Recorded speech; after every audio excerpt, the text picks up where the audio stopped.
जी हाँ दोस्तों, देखते हैं बंगाली की लड़ाई का ये तीसरा भाग, जो किसी कारणवश इतना समय हो गया, काफ़ी समय हो गया और जनता की विशेष मांग पर जो मैंने हर वीडियो में देखा है कि हमारे चाहने वाले बहुत कमेंट करते हैं। तो दोस्तों, अभी आपके सामने उपस्थित हूँ, किसी कारणवश नहीं आ पाया, तो आइए बंगाली की लड़ाई का ये तीसरा भाग देने के लिए जा रहा हूं अंशिका कैसेट के प्रबल सौजन्य से। आगे भी जल्द से जल्द जो अधूरे प्रोग्राम पड़े हैं वो पूरे होंगे, तो गौर करते हैं।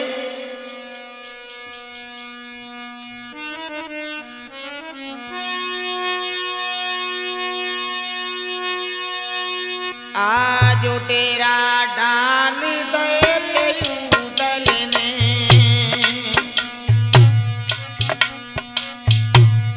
ऊंचे झंडे दे गड़बाई नाका बंदी करी उदल ने, पुलिपाती को लो तो बनवाई।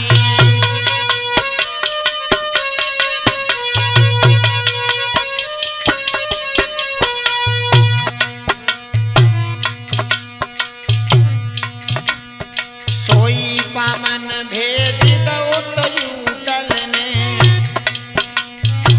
दामन कूच दियो तो करवाई। जाई के पहुंचो बंगाले में, जा दरबार को रखा प्यारे।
हुक्म सुनाई दो है रे मंत्री को सबरी फौज के करो तैयार।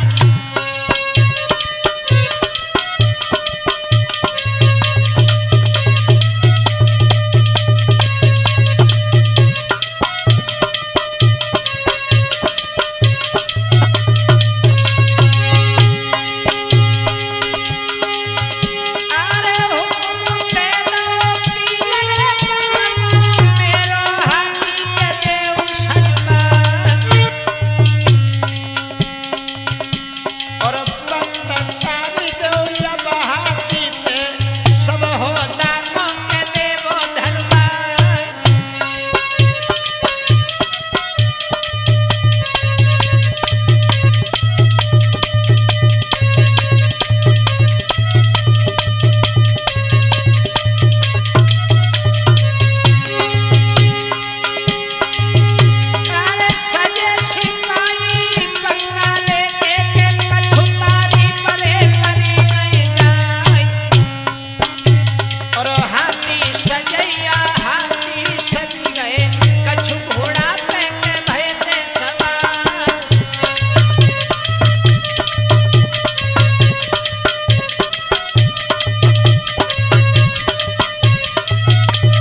मेरे हम उम्र दोस्तों,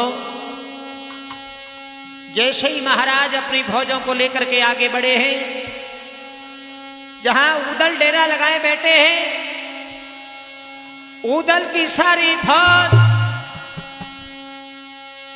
तीर कमान लाल लेकर के खड़ी है। जहां उदल का घोड़ा रस बेंदुल खड़ा है, वहीं पर राजा खड़े हो गए। क्या बोले हैं अपनी फौजों के बारे में? आज फौजे देख के चिंता मन व्यापी, मुने मन सो मेरे सेवी करता, बोले राजा दिल खुश हुई के लश्कर झंडा दे बजाए।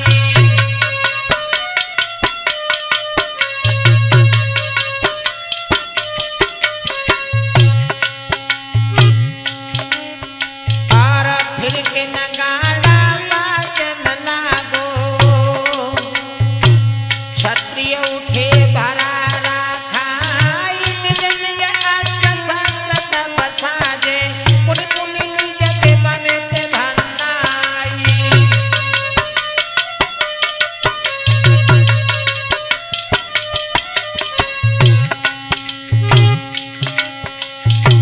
एक घड़ी के अभयरसा में पैदल पलटन भई तैयार, सारे पलटन यार विशाले, इन पर सजन लगी नए बारी।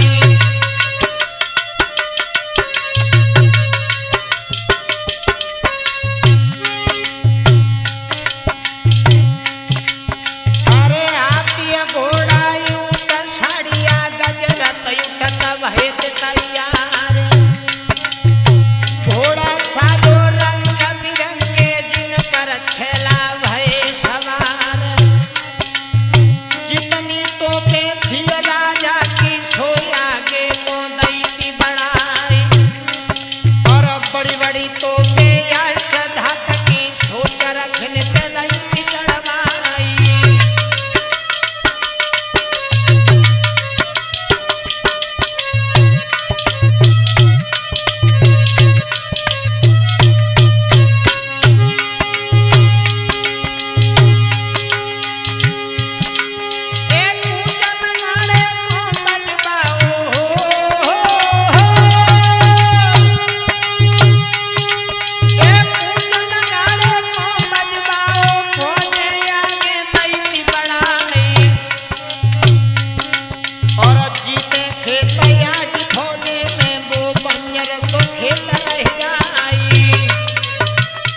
महाराज गोरखा का हलकारा पाती लेकर के आया है। ऊदल के सामने पाती को रखा है और आला में जैसे ही पत्र पड़ा है, क्या दशा हुई।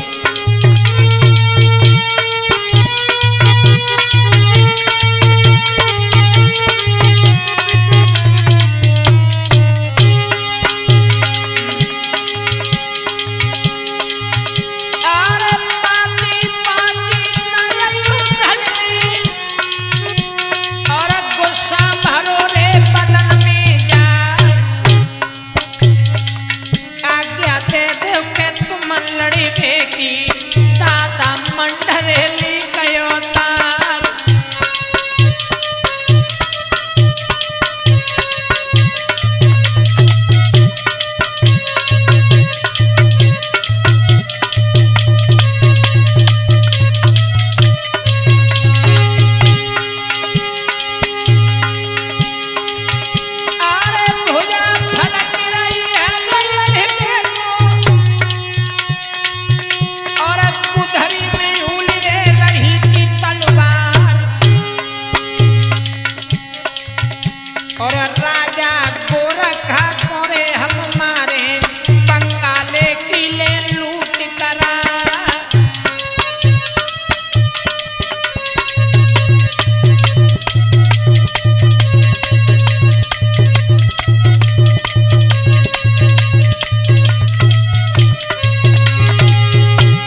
जी हाँ दोस्तों, इधर गोरखा ने कहा ऊदल अपनी फौजों को लेकर के वापस चले जाओ। ऊदल को क्रोध, गोरखा ने कहा ऊदल अपनी फौजों को वापस ले जाओ। ऊदल कहने लगा गोरखा मेरी बात सुनो। आज जर के जवाब दो तो ऊदल ने राजा साची दैती बताई बिन कर लिए हम नहीं जाए चाहे युद्ध हुई दिन राती।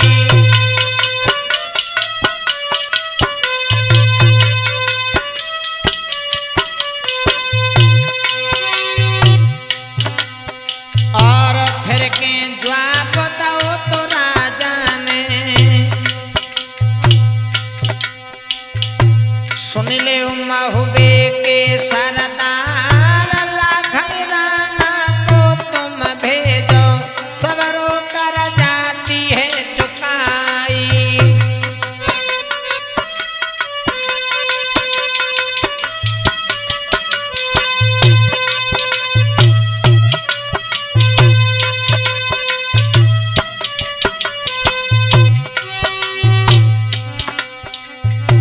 बंगाले में हम रहते हैं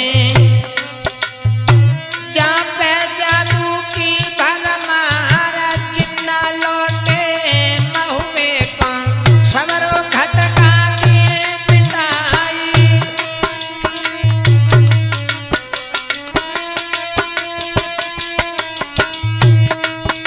अरे जर के जवाब दो तो ऊदल ने सुन ले पीरा गोरखा राई हम नहीं डरते रे जादू ते चाहे जान रहे पर जाई।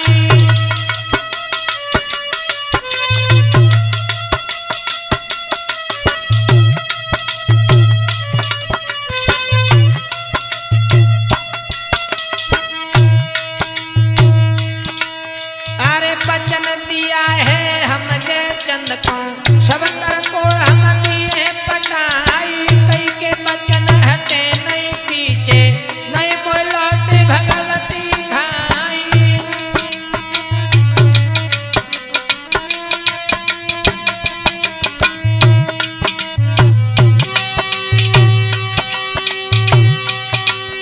अरे इतने सुन के राजा जर गो लगैया के बदन में जाई।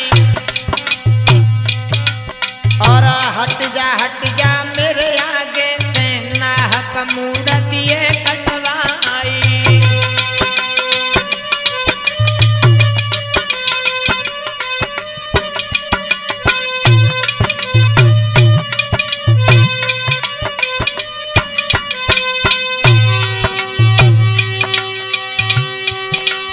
अरे हमें छंदी बड़े घरन के ये कथे कपे सुनाई जाए।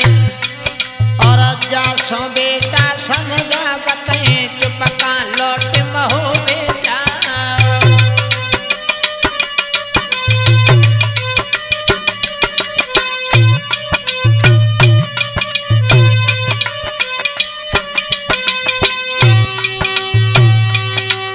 ए फिर ललकारो दशराज को नाहक रहेगा लब जाए छोड़ के रड़को जाको भागे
सिपाही है राजा के अपनी खेच लई तलवार और पैदल पर सनयोर रिसाले और वसवारण से असवार और हाथी बढ़ाओ है राजा ने तो पद्वार से कई की सुनाई और तो पे छोड़ो तुम लश्कर में सबरी फौजें देव भगाए।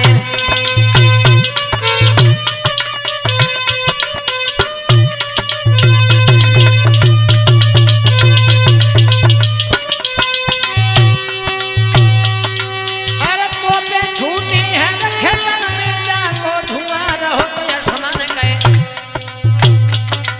और जहाती के गोला लागे रण में बिटिया सो बैठाई।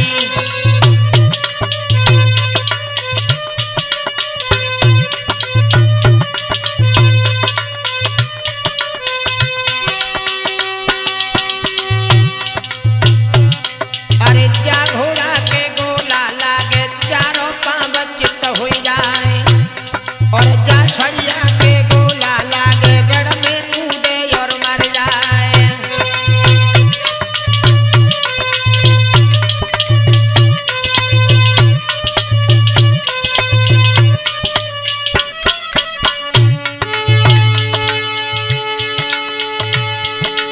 अरे जाई जौन के गोला लागे छो धरती में जाई समाए।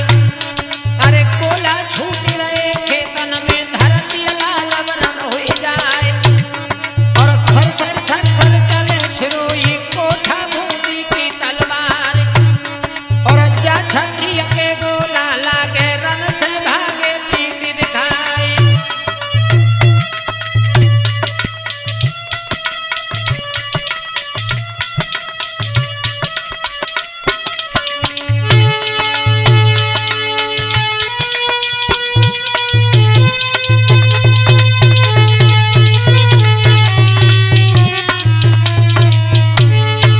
गुड्डू भैया अरे मंगल लड़ाई के भाई तीरन की और खटखट तेगा के धरे सवार और भाला परजी के छूटने लागे सबको मारी रे मार फुआर।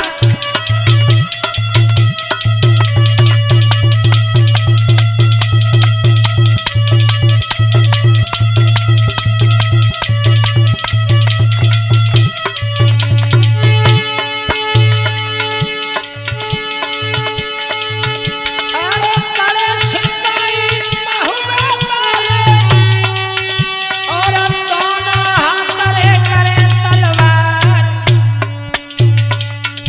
और भगे सिपाही रे पंगा लेके अपने डारे रे डारे हथियार।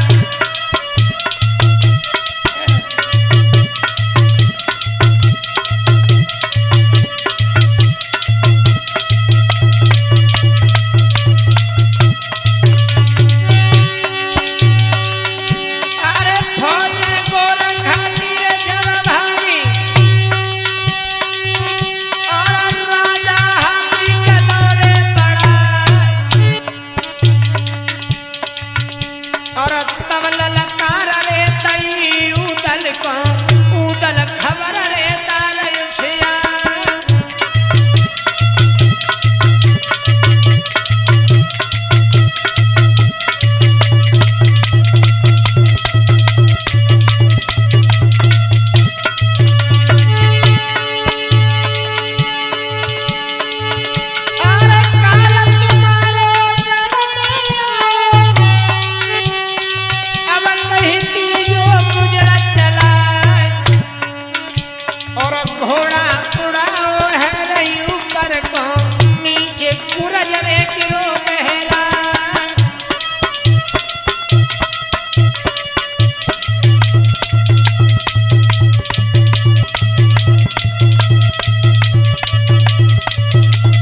हा हा राजा घरे सवरो